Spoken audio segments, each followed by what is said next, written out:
Iran সমর্থিত Houthi গোষ্ঠীর বিরুদ্ধে যুক্তরাষ্ট্রের সামরিক অভিযানে মাত্র ৩ সপ্তাহে $1 বিলিয়ন ব্যয় হয়েছে।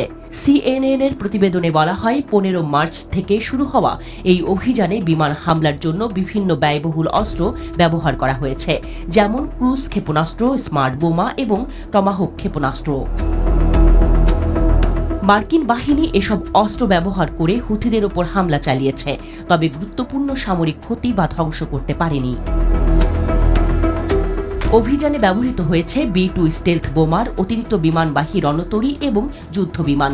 পেন্টাগন জানিয়েছে, এই হামলায় কয়েকজন হুথি নেতা নিহত হয়েছেন এবং কিছু সামরিক স্থাপনা ধ্বংস হয়েছে। তবে সূত্রগুলো বলছে, হুথি গোষ্ঠী তাদের বাংকারগুলো শক্তিশালী করতে সক্ষম হয়েছে এবং ভূগর্ভে অস্ত্র মজুত রেখেছে। পেন্টাগনের কর্মকর্তারা বলেন, হুথির সামরিক সক্ষমতায় বড় কোনো পরিবর্তন আসেনি। তারা এখনও লোহিত সাগরে হামলা চালাচ্ছে এবং মার্কিন ড্রোন ভূপাতিত করছে। বিপুল পরিমাণ অর্থ খরচ সত্ত্বেও হামলার প্রভাব নিয়ে সন্দেহ রয়েছে। কিছু সূত্র জানাচ্ছে, হুথিদের বিপুল পরিমাণ অস্ত্র মজুদ থাকায় মার্কিন হামলার বাস্তব ফলাফল কতটুকু তা স্পষ্ট নয়। যেহেতু হুথি গোষ্ঠী দীর্ঘদিন ধরে জনবহুল এলাকাগুলোকে আড়াল হিসেবে ব্যবহার করে আসছে, তাদের বিরুদ্ধে হামলা চালানো আরও কঠিন হয়ে পড়েছে। এদিকে পেন্টাগন সঠিক লক্ষ্যভেদী অস্ত্র ব্যবহার এবং বেসামরিক হতাহতের ঝুঁকি কমানোর জন্য পদক্ষেপ গ্রহণ করেছে।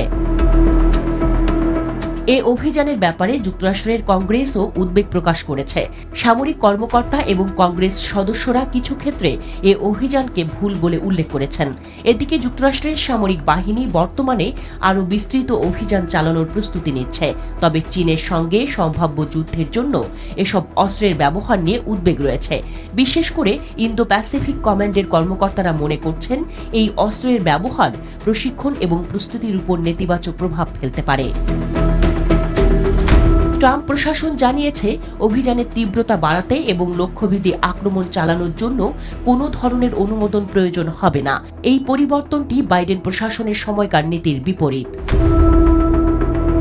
সেন্ট্রাল কমান্ড এবং ইন্দো প্যাসিফিক কমান্ডের উদ্বেগ, এই ধরনের অভিযান চীনসহ অন্যান্য সামরিক প্রস্তুতিতে বিরূপ প্রভাব ফেলতে পারে।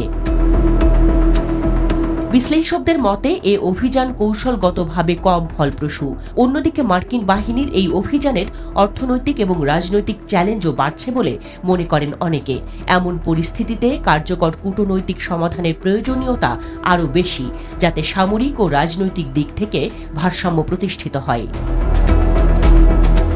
এ অবস্থায় প্রশ্ন রয়েই যায়, সামরিক শক্তি প্রয়োগ কি সমস্যার সমাধান, নাকি এটা শুধু দীর্ঘমেয়াদী অস্থিরতা তৈরি করবে?